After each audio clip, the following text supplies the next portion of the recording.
We are pleased to have Kentucky Senator and Republican presidential candidate Rand Paul in our center seat tonight. Joining me on the panel, Nina Easton, columnist for Fortune magazine, Ron Fournier, senior political columnist of National Journal, and editor-in-chief of LifeZette, Laura Ingraham. Senators, thanks for being here. Glad to be with you.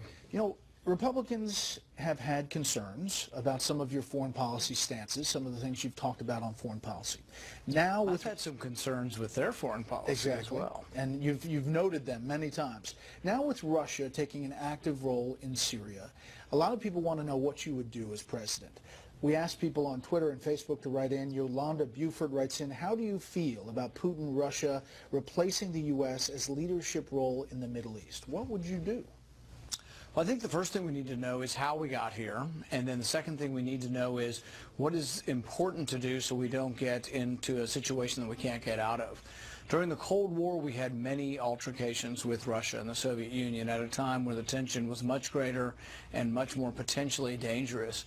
What I think is reckless and irresponsible of some of my colleagues who on the presidential stage is to say, oh, we're not going to talk to Putin. Well, having no relations or communicate with Putin is exactly the wrong thing to do.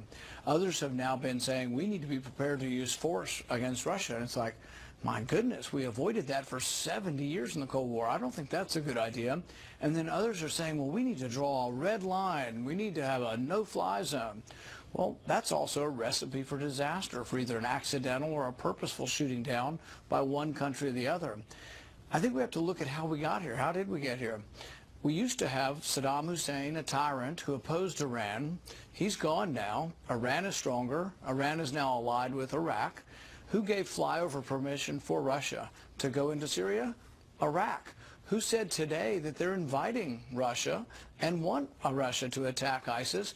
Iraq. It's going to be a little hard for us to say Russia go home when Syria, Iraq, and Iran are all saying they want Russia to be there. I get that looking back, but looking forward, what are you doing as President Paul?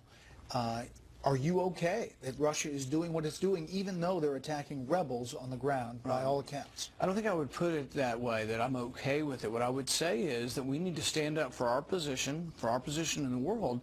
But there's not a position, what are we going to do? Do you want to drive Russia out of Syria? Do you want to have a land war with Russia? I mean, there is no sort of scenario in which America can just stand up and say, be gone, Russia. I think what we need to do is make sure that an accident doesn't happen, make sure that we have open lines of communication, make sure that Russia knows what our position is on this, so we communicate our displeasure and we try to say this is not something we feel. But, you know, is there a military solution to this? There isn't a military solution. Sure.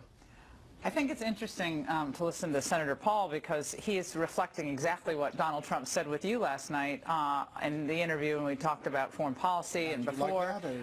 And well, Gaddafi, he said better for Gaddafi to be in power, better for Hussein to be in power.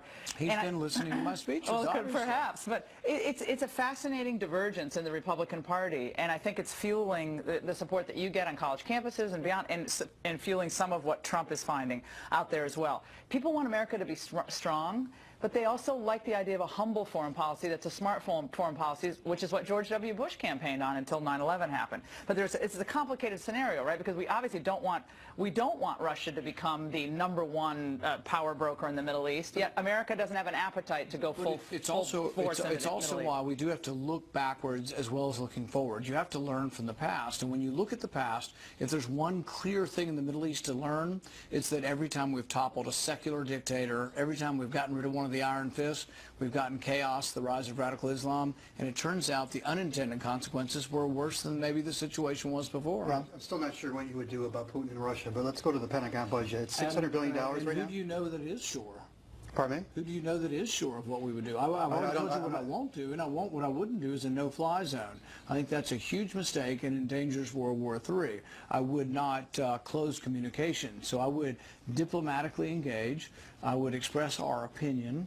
But the thing is I think war with Russia is a really bad idea, and I can tell you that the people in my party who are saying don't talk to Putin, have a no-fly zone, be prepared to use force against Russia, that's all very scary to me and the wrong approach.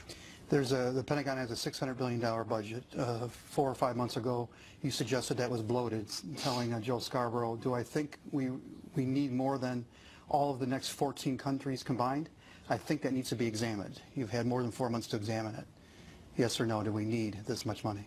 Well, I just had a vote today where I was the lone Republican that said, I'm not voting for the defense spending and this extra war funding on top of that, because I think really the problem with our deficit, if you're truly a conservative, yeah, you have to look at both the military and the domestic welfare.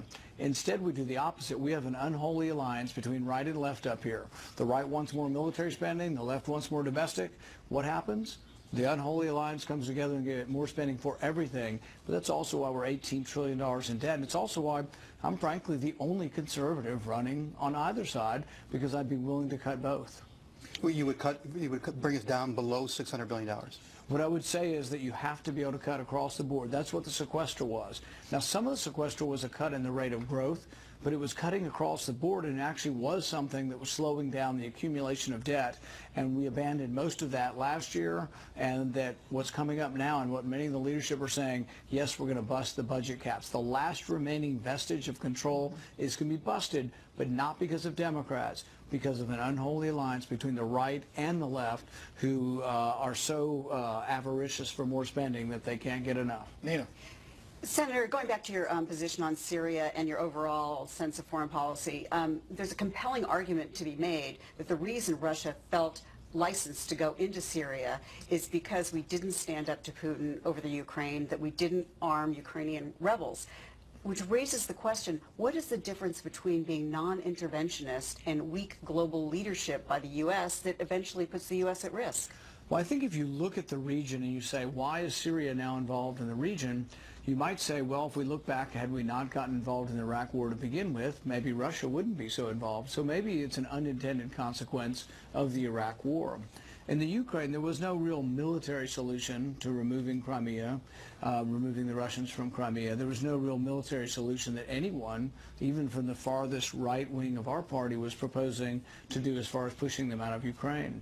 As far as arming Ukraine with self-defense, I actually favor that.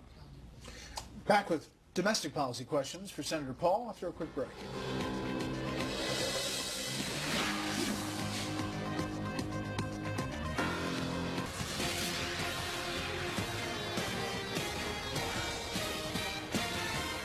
We are back with Senator Rand Paul in our center seat. Senator, you've repeatedly voted against raising the debt ceiling. One is coming up very soon. How will you vote? I can't vote to raise the debt ceiling. It's sort of giving more credit to people who are drunk on spending, and we can't give them more credit. And so what I would use it is as an opportunity to use the leverage for those who believe we have to raise the debt ceiling, use it as leverage to try to get spending cuts. In 2011... Even though President Obama says he's not going to negotiate on this front at all. Well, he said he wouldn't negotiate last time, and he did in 2011 over this. He negotiated, and we got what was called sequestration or overall budget caps. So I think you do need that, and you should use the leverage. All these things should be points of leverage for Congress to exert their authority. I think even Congress, if you're up against a fiscal cliff of a possible government shutdown. Yes. Well, the other thing we discovered last time when we had this debate is Congress, I mean, the government brings in, $60, $70 billion a month. There's plenty of money to spend on interest, so we would never default on the interest. There's plenty of money actually to fund Social Security, Medicare, and soldiers' salaries. Little else is left in it, but it might be a good idea to re-examine what we are spending our money on. But I would use those leverage to get reforms, and I would force the issue. But I would also have done the same with the previous spending. I would have let all the spending expire and say, now let's negotiate on what you want to spend money on, and it would take 60 votes in the Senate to get any spending bills through. How much power do the donors, the donor class, have over the GOP, specifically the GOP candidates for the presidency? I think there are certain people that there is power exerted over them. Name them. Now you really want to get me in trouble. No, it's someone's opinion, but I would say that there are people who are very much influenced by who the money they give to. I think there are people, and I would count myself in this category, who I'm uninfluenceable by the money. I am who I am, and I believe what I do. And there are people who give to me who agree with what I stand for.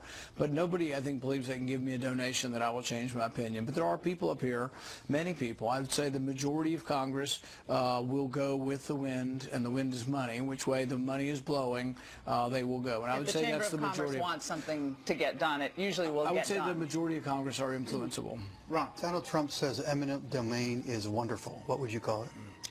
I would call it one of the worst things that government does, and because one of the fundamental building blocks of capitalism is private property, and to say that the government can take private property from a small property owner and give it to a big corporation like Trump or one of his casinos, I think it's antithetical to freedom, it's antithetical to what we stand for, and the fact that he is for this abuse of eminent domain really ought to be a disqualifier for any conservative Republican to vote for him. And I keep waiting for everybody to wake up one day and say, oh my goodness, he's not really a conservative, because it's true, he's a fake. He really isn't a conservative, and no conservative in our party is for using eminent domain like he is. Nina. Let's talk marijuana. You're considered, even though you don't support recreational marijuana, you're considered probably the most marijuana-friendly candidate, supporting medical marijuana. Yes. But now we have in Colorado, which does support recreational marijuana, it's legal there, and we have this several hundred million dollar business industry built around that. What do you make of that? Is that a good thing? I think it's a good thing to allow states to make their own laws. And so it was funny, when we had the presidential debate recently, many of the governors were standing up and beating their chest about how they love the 10th Amendment, which leaves the powers not enumerated to Congress or left to the states and people, until the governors decided they disagreed with marijuana, and then they decided they were all for federal laws telling the states what to do. But I'm sort of agnostic to the state of Colorado. I think the state of Colorado should get to decide. I am sympathetic, though, to people who have kids who have intractable seizures and they've tried 7, 10 different medicines and they want to try cannabis oil. Most of the other people on the stage would take that child away, send social services, and put the mother in jail. I'm against that. I am for more freedom, and I think particularly with the medicinal sort of qualities of cannabis, people ought to get a chance to make that decision themselves. Last one for the panel here before we move on to politics. Maddie Bear tweets in, who would you nominate as the next Speaker of the House? A couple people have asked me that. You know, I got one vote last time. So I haven't decided whether to actually actively campaign. You know, anybody can be Speaker. Even someone in the Senate or someone not in politics could be the Speaker of the House. Donald Trump right here? He's not real high on the list. But what I would say is that what I've been telling people, and I do believe this, it ought to be somebody elected to less than 3 terms. You want really new blood? You want to really change things? If you go to who's next in the pecking order in leadership, you're going to get more of the same. So nothing against any one person, but I would go to somebody who's brand new and fresh and just came in from the private sector. And you're for term limits in this campaign as well. Absolutely. More with Senator Paul. We'll talk politics when we come back.